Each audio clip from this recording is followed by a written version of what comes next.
20 minutes before 8, let's go to the courts. The organisation Undoing Tax Abuse, OUTA, says it is disappointed at the Gauteng High Court's decision to postpone the delinquency hearing of former SAA Board Chair Dudu Myeni.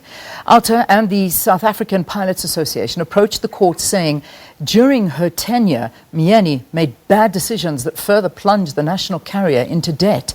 They want the court to declare Myeni a delinquent director. But lawyers representing Myeni yesterday told the court they would like to make an amendment to her plea. They also want those who were directors at the time to appear as Myeni was part of a collective of a board of directors. Wayne Duvenage, Chief Executive Officer at OUTA, is in studio to discuss this matter. Wayne, good to see you. Thanks for coming in. Nice to be with you. You've got to have a lot of patience to continue this. This has been going on for 2 years and 4 no-shows by Dudu Myeni in the court. Yeah, you've got to be very resilient in this game. You've got to have time and you've got to have funds, but that's what this civil activism is all about, to hold people accountable. And we're not going to relent on Dudu Myeni, and hopefully the courts will get there eventually. So take us back to what this court application is all about. I mean, I've been saying here that it's been said that you want to declare that Myeni was a delinquent director. But let's talk further about that. Yeah, so a number of years ago in 2016, after we saw the BNP Capital deal that she was part of, and we had to stop that, and a number of other transgressions. You know, Dudu Myeni was headlines today, gone tomorrow for weeks and weeks on end, and months. And so we decided with the Pilots Association to have her declared as a delinquent director. And there are many routes you can take to sanction. People can just lay charges, and hopefully the NPA and the Hawks will do their job. You can lay complaints with various other bodies. We decided to take on a claim like this, a civil matter, and have her declared. Because if she is declared a delinquent director, then she cannot sit on any board, she cannot chair them, not even the Jacob Zuma Foundation, for at least up to 7 years. And that's a pain in itself, that we need her and others to realize that they will face those consequences if they behave in the manner that she has. We had to set the dates in court, get at least 4 weeks consecutively. Those have already been wasted as a result of her conduct.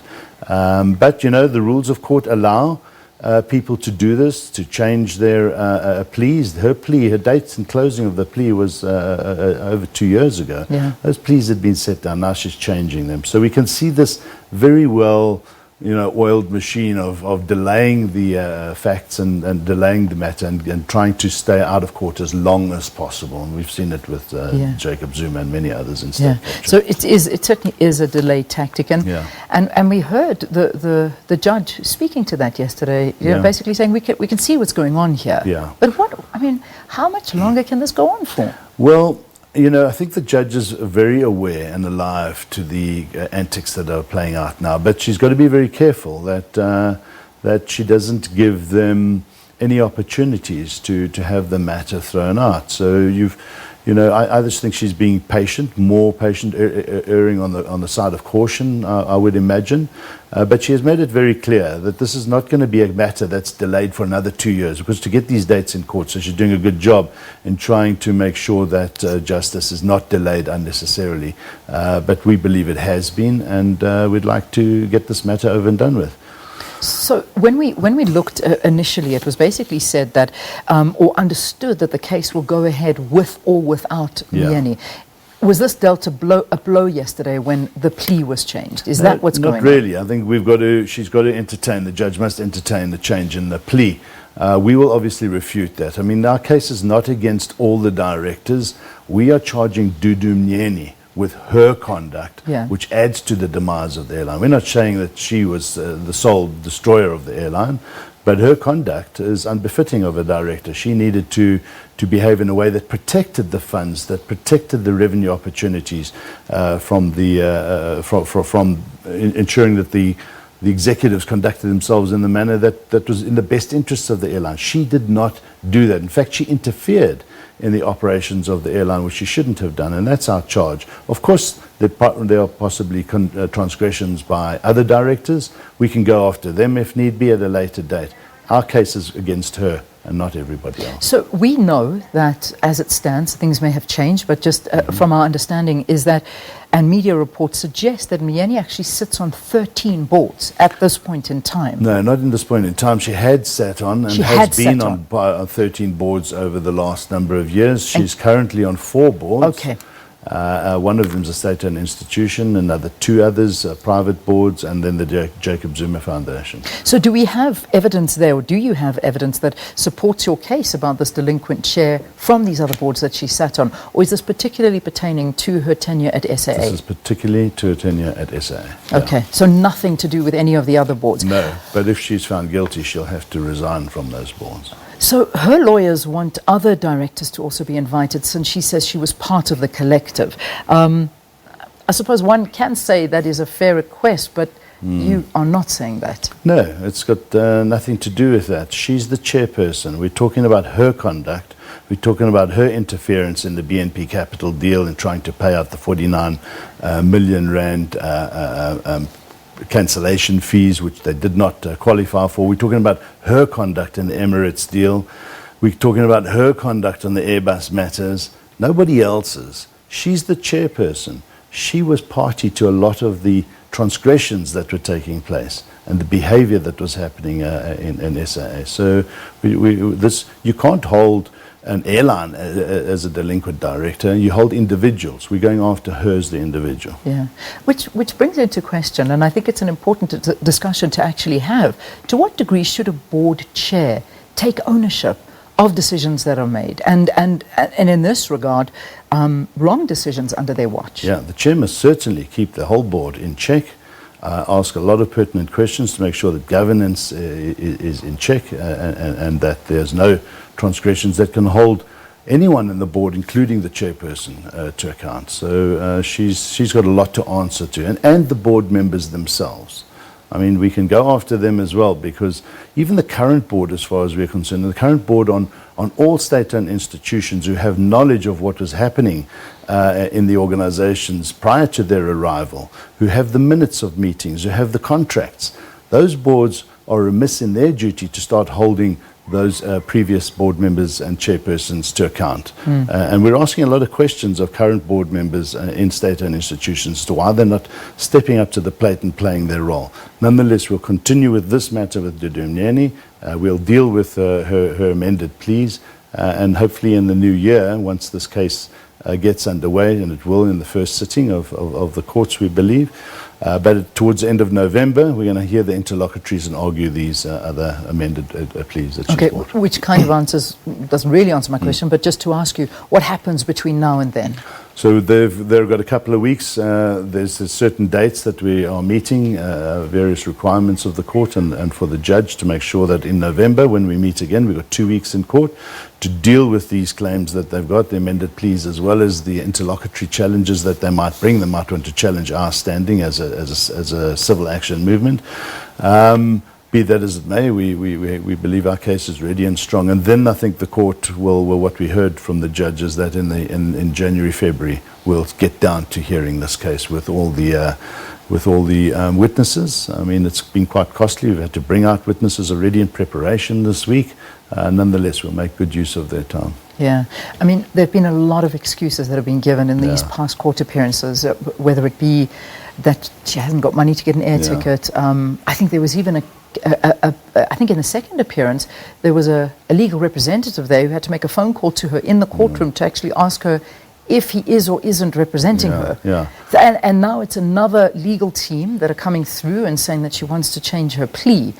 I mean, you've had everything in the book thrown at you right now to not get this case going. And we're used to this, and we know the games. And again, I said, resilience is an extremely necessary recipe for civil activism. We have that. We have the tenacity. We have the public behind us. We're not going anywhere. We will wear this matter through. So there are a few other cases that were filed by OUTA, so let's talk to those as well. Faith Mutambi, this is one that you've got, knowingly and deliberately sharing 3 confidential cabinet memoranda with the Guptas, and what OUTA is saying is that Mutambi's abuse of power led to the SABC finding itself in billions of rands debt. Yeah, absolutely. Her appointment of Hladi Motsoneng as well was grossly irregular, knowing what she knew, knowing that the Public Protector's report was already out, asking a lot of questions, and the sharing of confidential information. As far as we're concerned, Faith Mutambi acted against the interests of this country. And we've laid charges against her. We've laid charges against a number of people in executive positions and ministers and DGs in government over time. We've done that methodically since 2007, and these are now starting to play out. You know, we've always believed that who's in power today is not in power tomorrow. And what's very clear and obvious is that the impunity that people believed they could enjoy in the times when Jacob Zuma was there, who had their back, those days are now gone. These people do not have the protection of leadership anymore. And when they thought they had this forever and a day, they behave very recklessly. They leave a lot of fingerprints and a lot of traces of wrongdoing. And that's now coming to haunt them. And we believe that the cases that we built then, and adding to those charges, we will see the light of day in court. The rule of law will flow, and those individuals will be held accountable. So, stemming from this, as you mentioned, Hladi Motsoneng's in there, James Aguma, the COO, also, Yes. I mean, the CFO at the time at the SABC, also mentioned in all of this. Yeah. And then the former Minister of Mineral Resources, Minister Mozibenzi Zwane, you also laid fraud and theft charges against him. Absolutely, and complaints to the Ethics Committee. We've supplemented those again because we've got a new sitting in Parliament, the 6th sitting, so now they have to open up those cases again. Mozibenzi Zwane, there is so much evidence against him of his wrongdoing, from both the Estina matters right the way through to his role in the mines. You know, we believe that the evidence that we provided, the NPA and the Hawks can literally take that and go and have him charged and arrested and tried quite quickly, a number of them. The problem is that these institutions have been hollowed out, they have been decimated, they're under capacity, and they're taking far too long. But we've got to play our role in assisting them, getting more and more evidence and making sure that there is no room to hide for those who have transgressed the laws of this country in a serious manner. Obviously, the NPA is, I mean, at the heart of all of this, and a lot of people looking to the NPA for direction, for seeing if the turnaround is happening and is taking place, and so we can kind of see more finality to all of this. Has your faith been restored under its new leadership at the NPA? Yes, it has. We're a bit impatient. We are a bit frustrated that things aren't moving at the pace they should be. But we are very confident that they are doing the right thing. You must understand that there are a lot of people inside the NPA who are part of the pushback fraternity that are not making it easy for them to do their job, that have put a lot of hurdles and barriers in the way, that are feeding information back to those who are implicated. So they've got to be very careful. They've got to be ensure that the cases aren't compromised. And we believe they're doing a good job. We know that because we can see what's happening. We engage with the NPA, we engage with the Special Investigations Unit, the Assets Forfeiture Unit, and all these organizations are doing their best. They're not working fast enough. They need a lot more resources and capacity building, but they're getting there, and we're going to have to be a little bit more patient. Yeah, well, let's hope on that one, because you know, one thing that is disheartening for South Africans is to hear these cases and think back, because sometimes memories are short. They're very, very short. When the problem goes away, you tend to forget about it. But the reality is that what we're going through right now, in whether we look at our state-owned institutions, when we look at Eskom, we've got the load shedding happening. We look at our airline, the public broadcaster SABC getting funding. Some people not happy about that, saying that money could have been better spent. I mean, there's a lot of talk happening, and we can't forget where this is all stemming from. Accountability is something that I think South Africans are desperate to see. We're desperate to see this. You know, all of this that you talk about is the hangover of a number of years of state capture, of really well planned and thought out modus operandi to take funds out of the state, and this is happening right the way down to local government. In fact, it's so sad and shocking to see what's happening in local government. But yes, accountability and transparency. Transparency is the enemy of accountability, of corruption. Sorry, and the more we can see and get transparency on what is happening in all the procurement processes that are taking place at all levels of government, and then start holding people accountable for their misconduct, for their wasteful expenditure, we'll turn this country around. But it's a lot of work to be done, and a lot of people who are freely walking the streets in their Omani suits and driving their fancy cars ought to be in jail. And we must never relent on that. We must never stop focusing on that matter. And I think over time, in the next 3, 4, 5 years, a lot of those people will be there. They don't sleep well at night. We know that.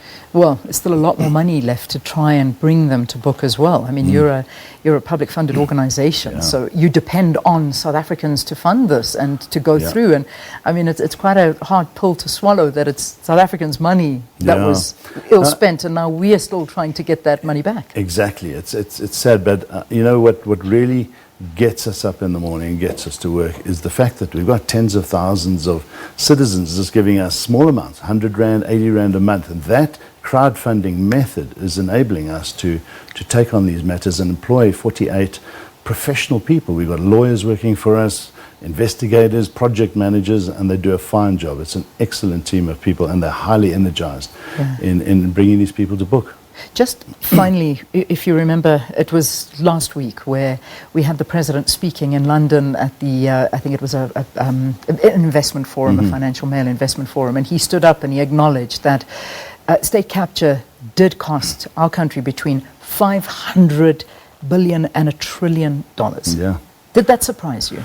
Or is that what you've been guesstimating all along? You know, we've been guesstimating a bit less, and that's very difficult to measure it. We wouldn't be surprised if it's that high. If you go back as far as you can when you talk about corruption and the capture of state-owned entities, that's the loss of revenue going forward. There's so much that has been impacted by this misconduct. And if we can just stop that, and if we can allow the money to flow where it should, the poorest of the poor benefit the most when schools, clinics, and security is provided to everybody, because right now it's not, and the poorest suffer the most. The rich and the middle class tend to get by and find ways to get around this, but we'll get there. We've got to raise the prosperity of this nation by tackling corruption head on.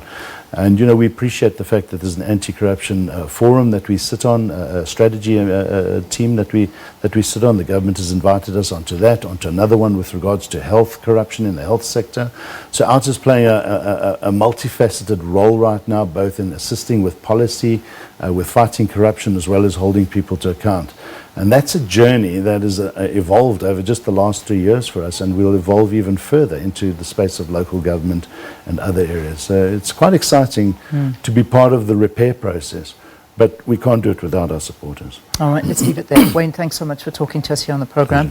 Wayne Duvenage is the Chief Executive Officer at OUTA, discussing some of the delays in the court application against Dudu Myeni, and also, this to be declared, or Dudu Myeni to be declared a delinquent board member, but also some other issues that they are tackling with regard to corruption and state capture. Let's take a quick break. We'll bring you the news after this. Do stay tuned.